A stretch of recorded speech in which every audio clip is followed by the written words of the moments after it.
ہمارے حضرات ہوتے ایک لاہور کا، ایک لاہور تک محدود ہے، ایک نواب شاہ تک محدود ہے، اور ایک میاں والی تک محدود ہے، کوئی کہاں تک محدود ہے۔ آپ نے کبھی غور کیا؟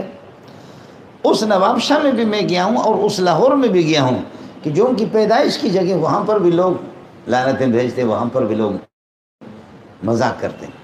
لیکن اندازہ کرو کہ ان کا کہ جو جہاں سے سورج طلوع ہوتا ہے، جہاں پر غروب ہوتا ہے، شرقاً غرباً شمالاً جنوباً پوری کائنات میں اس کی حکومت ہے۔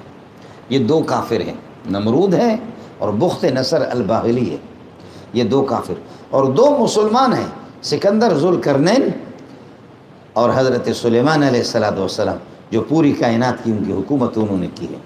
اب تو ہزاروں لاکھوں لوگوں کی حکومتیں چل رہی ہے، لیکن پوری کائنات کی حکومت دو کافروں نے کی ہے اور دو مسلمانوں نے کی ہے۔ سب کو سبحان اللہ۔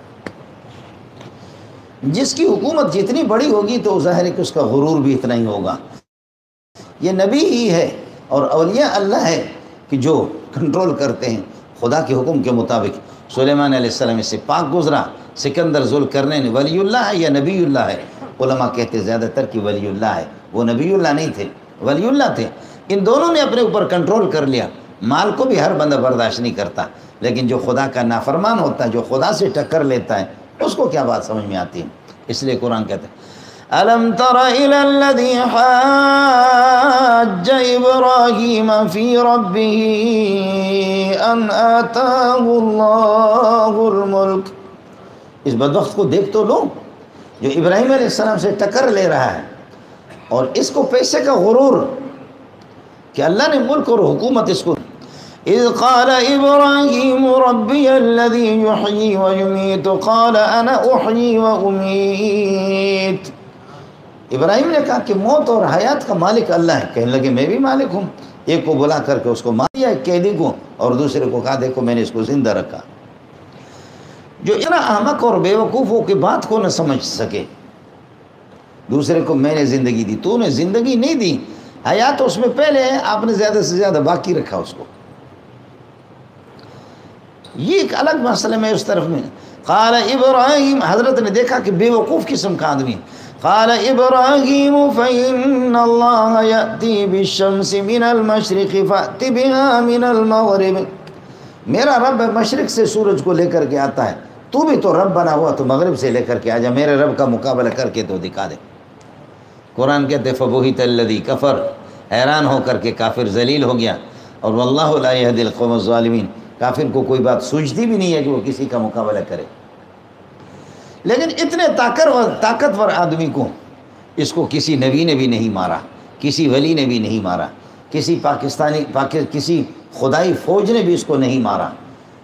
یہ کتنا بڑا کہ جو پوری کائنات کا حکومت کر رہا ہے، پوری کائنات کا حکومت کر رہا ہے، اس کو کسی بڑی مخلوق نے نہیں مارا۔ ایک لنگڑا قسم کا مچھر بھیج دیا، وہ ناک کے اندر گھس گیا، بس اس طریقے پر۔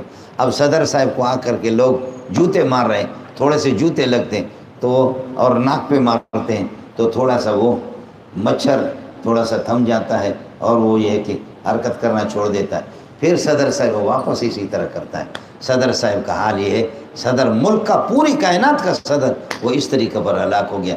رب نے بتا دیا کہ تیرے لیے اگر کسی پہلوان کو بھیج دوں یا تیرے لیے فرشتوں کو بھیج دوں تو لوگ کہیں گے کہ بڑا طاقتور تھا، ملک کے ذریعے سے اس نے حکومت کی، تیری تاریخ میں رقم کر دوں گا کہ تجھے مچھر سے ذلیل کر کے میں نے مارا۔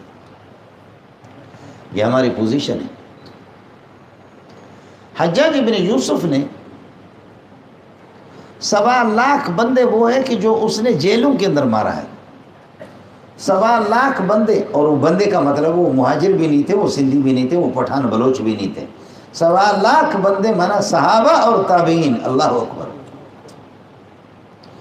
صحابہ اور تابعین، نبی کے شاگرد اور نبی کے شاگردوں کے شاگرد، 1.25 لاکھ بندے وہ ہے کہ جو اس نے جیلوں میں مارا، اور لڑائی میں اس سے دگنی تعداد، 3 گنی 4 گنی تعداد، اس سے بڑھ کر کے لڑائی میں مارا۔ حضرت سعید ابن جبیر جو ابن عباس وغیرہ کے شاگرد ہے، تابعی ہے، بہت بڑے آدمی، سعید ابن جبیر کو جب قتل کرنا چاہ رہا تھا تو سعید ابن جبیر کو پتہ چل گیا کہ آرڈر جاری ہو چکا ہے، مجھے چھوڑا نہیں جائے گا۔ تو سعید ابن جبیر نے اپنے ساتھیوں کو جمع کیا، کہا گواہ رہو میں اللہ کے پاس جانے کے لیے تیار ہوں، یہ مجھے چھوڑے گا نہیں، لیکن ایک بات کو نوٹ کر لینا، وہ کیا ہے؟ فرمایا ربا کتنی ماؤں کو اس نے رلایا ہے، کتنی بہنوں کو، کتنے گھروں کو اس نے اجاڑ دیا ہے۔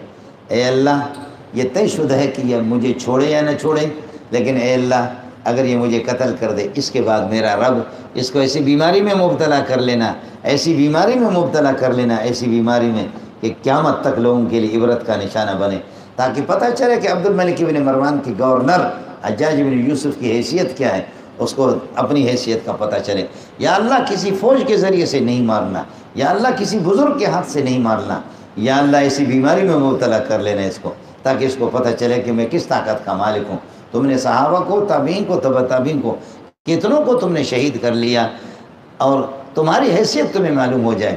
تو ساتھیوں سے کہا کہ السلام علیکم ورحمۃ اللہ وبرکاتہ، شاید کل پرسوں آپ سے میری ملاقات نہ ہو جائے، یہ کر رہا ہے، یہ کارروائی کرے گا، لیکن میری کارروائی بھی دیکھ لینا۔ میں رب سے التجا کر چکا ہوں، میں بھی اپنے خالق سے رو رو کر کے میں نے بھی دعا کی، اس کا حشر دیکھ لینا۔ سعید بن جبیر کو اس نے شہید کیا۔ امام احمد بن حنبل رونے لگے، رو کر کے کہنے لگے اے اللہ تو حجاج کو تباہ کر پروردگار۔ حجاج نے ایک عظیم عالم ہم سے اس وقت چھینا کہ جو پوری دنیا اس کے علوم کی پیاسی تھی، ہم سارے کے سارے اس کے علوم کے پیاسے تھے، لیکن ایسے عظیم ہستی کو اس نے ہم سے چھینا۔ ربا تو عبرت کا نشانہ بنا دے۔ لیکن اس سے پہلے سعید بن جبیر نے خود دعا کی تھی کہ اے اللہ اس کو کسی مولوی کے ہاتھ سے نہیں مارنا، بزرگ کے ہاتھ سے، کسی فوج کے ہاتھ سے نہیں مارنا، اور اس کو عبرت کا نشانہ بنانا۔ چنانچہ اس کے گلے میں کیڑے لگ گئے، اس کے گلے میں کیڑے لگ گئے۔ وہ زمانہ آپریشن کا نہیں تھا، اور آپریشن کا اگر ہوتا بھی زمانہ تو خدا کے ساتھ کون کیا کر سکتا۔ چند دنوں میں گلے میں کیڑے پڑ گئے، تو یہ موٹا سا ایک دھاگا اس پہ کیمیکل لگا کر کے، مرچ لگا کر کے، موٹے سا دھاگا، وہ اس کو جیسے یہاں سے منہ سے اس کو ڈالتے تھے، اور وہ دھاگے پہ مرچ لگے ہوئے کیمیکل لگا، اس کو ہلاتے تو وہ کیڑے تھوڑا سا آرام کرتے، تھم جاتے، لیکن جیسے کہ اس کو نکالتے 5 منٹ کے بعد پھر کیڑے ان کو اس طریقہ پر یہ دھاگا اندر ڈال رہے اس کے گلے میں، پھر نکال رہے، پھر ڈال رہے، پھر نکال رہے، اس طرح کتے کی طرح وہ تڑپتا رہا۔ اور یہ ہے کہ مزدور بھی دیکھتے رہے، اور اس کو خدا ماننے والے وہ بھی دیکھتے رہے۔ اللہ نے چند دنوں میں اس کو اس طرح ذلیل کر کے دنیا سے۔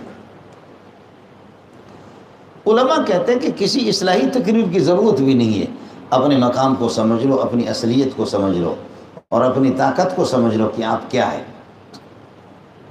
بس اتنی سی بات ہے۔ 24 گھنٹے میں آپ ایک مرتبہ 2 منٹ کے لیے، 3 منٹ کے لیے آپ مراقبہ کریں کہ کیا ہوگا میرا۔ جب میری روح نکل جائے گی تو پھر میں شوہر بھی نہیں رہوں گا، میری روح نکل جائے گی میں ابا بھی نہیں رہوں گا، میری روح نکل جائے گی میں بھائیوں کا بھائی بھی نہیں رہوں گا، روح نکل جائے گی والدین کا میں پیارا بیٹا بھی نہیں رہوں گا، میری روح نکل جائے گی دوستوں کا دوست بھی نہیں رہوں گا۔ بیوی بھی کہے گی لے جاؤ، اس لیے کہ بڑی بیماری کا شکار ہے، زیادہ دیر 2-3 دن رکھو گے تو پھر یہ ہے کہ اس کو بدبو پیدا ہو جائے گی، جلدی کرو، بدبو پیدا ہو جائے گی۔